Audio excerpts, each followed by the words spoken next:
Oi, pessoal, meu nome é Eduarda Batistella. Oi, eu sou Gustavo Eisler. Oi, pessoal. Meu nome é Jason Waldorf. A gente vai apresentar nossa PS, que o título do nosso trabalho é do Telégrafo à Era Digital.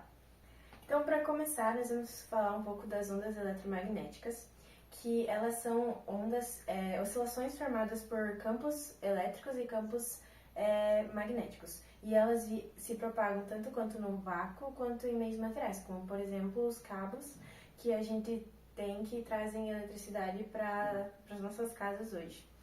E elas viajam na velocidade da luz e elas transportam energia. Então, elas se propagam somente em uma direção. E também, nessa imagem que está aparecendo, o campo elétrico é o que está representado em rosa e o campo magnético é o que está representado em azul. Também falando das ondas de luz, no caso as ondas de luz visíveis, que são as que o olho humano consegue ver, elas ficam no espectro de luz visível e é um conjunto de ondas eletromagnéticas que são criadas a partir de cargas elétricas que oscilam e elas também transportam energia e elas se propagam em direção perpendicular ao campo elétrico que deu a sua origem no espaço. E aqui nessa foto também, que está aparecendo, dá pra ver que o espectro visível vai do vermelho até o roxo, assim, e antes de começar a luz visível ali no vermelho, tem os raios infravermelhos, e do outro lado são os raios ultravioletas, que vão de 700 nanômetros até 400 nanômetros. Também essa imagem é bem legal porque dá pra ver a diferença no comprimento da onda. Já falando um pouco da história, né, do telégrafo e de como também o tema do nosso trabalho, a eletricidade ela já tinha sido descoberta muito tempo antes, mas em 1730 um físico chamado Stephen Gray descobriu como canalizar a eletricidade e transportar ela de um corpo até o outro. E daí foi por causa dessas descobertas que em 1837 o Samuel Morse conseguiu desenvolver o telégrafo, que ele mandava mensagens codificadas de um lado até o outro, onde a pessoa ia receber, através de pulsos elétricos. E em tentativas de aperfeiçoar o telégrafo, em 1875 surgiu o telefone, que foi uma criação do Alexander Graham Bell, e eles buscavam o desenvolvimento de uma membrana que transformasse o som numa corrente e fosse reproduzido do outro lado. Então, depois do telefone, com a evolução que teve na tecnologia e tal, em 1989 uma empresa chamada Dynatec lançou o Microtech, que era tipo um modelo de smartphone. Eles já tinham lançado um antes, mas ele ainda não era muito portátil igual os que a gente tem hoje. Ele era parecido com um telefone mesmo ainda, mas a partir daí foram se desenvolvendo vários modelos de smartphones que eram portáteis, como por exemplo a Nokia lançou alguns modelos, a Motorola também, foram surgindo outras empresas. Mais perto dos anos 2000 teve a BlackBerry, daí por exemplo a Apple e todas essas outras empresas que a gente tem hoje em dia que produzem smartphones. A palavra telégrafo vem da junção das palavras gregas tele, que significa distância, e grafo, que significa escrever, ou seja, escrever à distância. O primeiro telégrafo moderno surge na França e era puramente óptico, trabalhava com luz. Eram postes com painéis presos no alto de torres dispostos a quilômetros de distância entre si. Para transmitir alguma mensagem ou código, bastava mudar a inclinação desses painéis. Esses modelos de telégrafos antigos eram facilmente hackeados.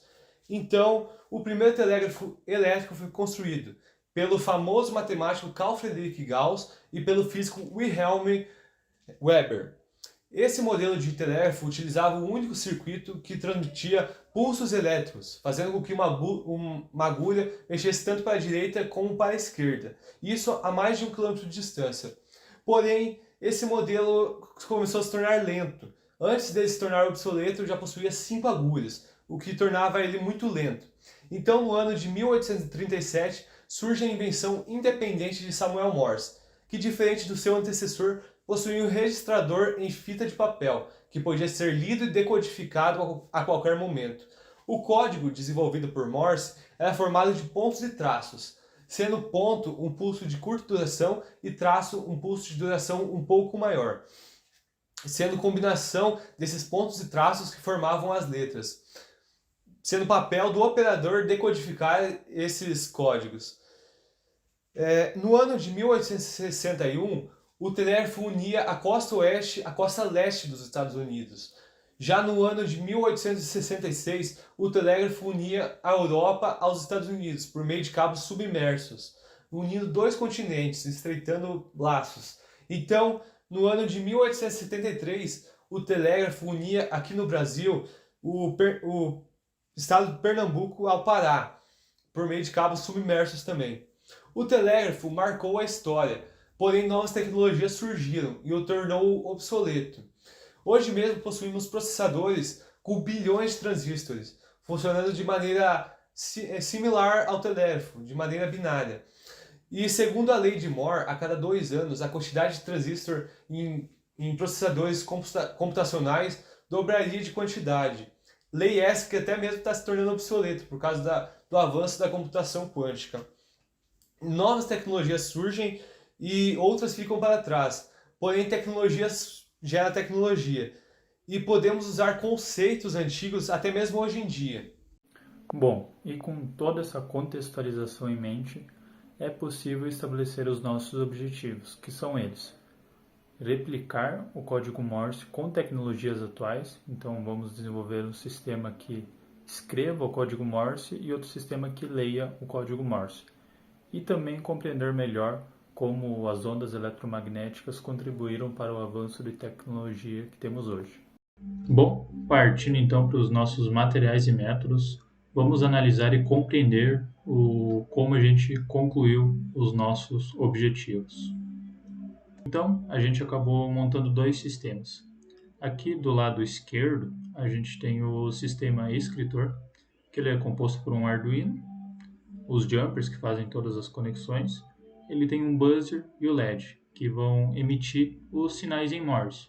O buzzer vai emitir em forma de som e o LED vai emitir em forma de luz. Aqui tem um resistorzinho de 220 ohms que está acompanhando o LED.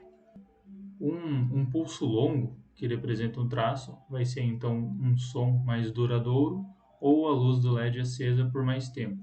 E um pulso curto, que representa um ponto, vai ser só uma piscada do LED ou só um pequeno apito do buzzer.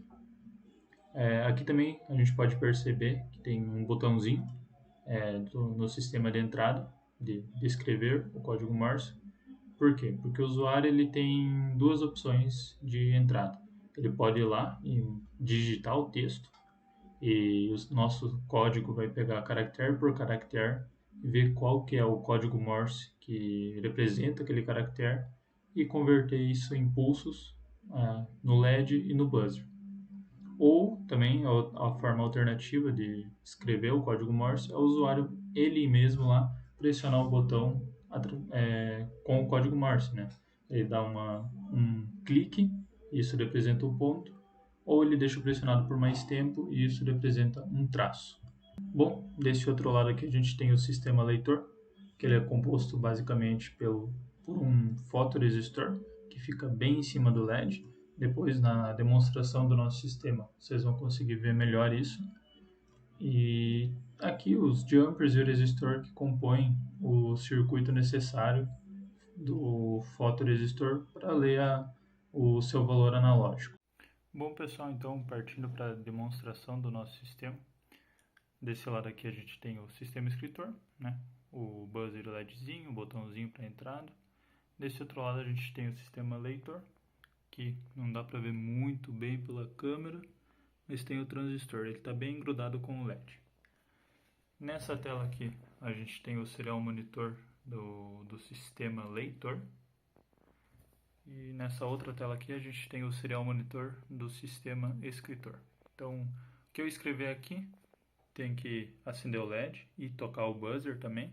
Se for um traço, um som e um som mais longo e o LED fica mais tempo aceso. Se for um ponto, é um som curto e o LED dá só uma piscada. E aqui do outro lado tem que aparecer o que a gente está escrevendo. Então, primeiro com a entrada escrita, né? Escrever aqui uma palavra grandinha: universidade.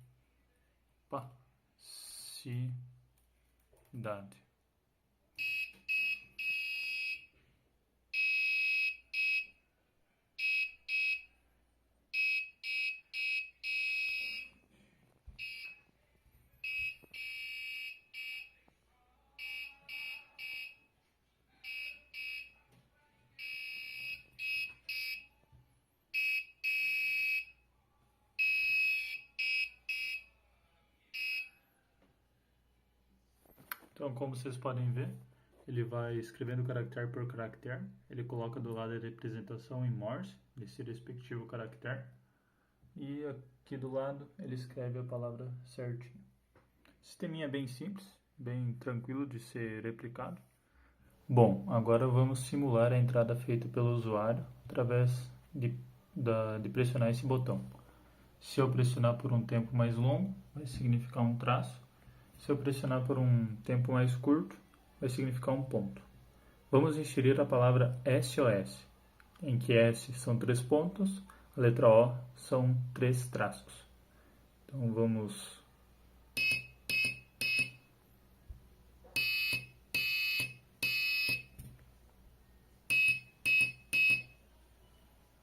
SOS apareceu certinho na nossa tela.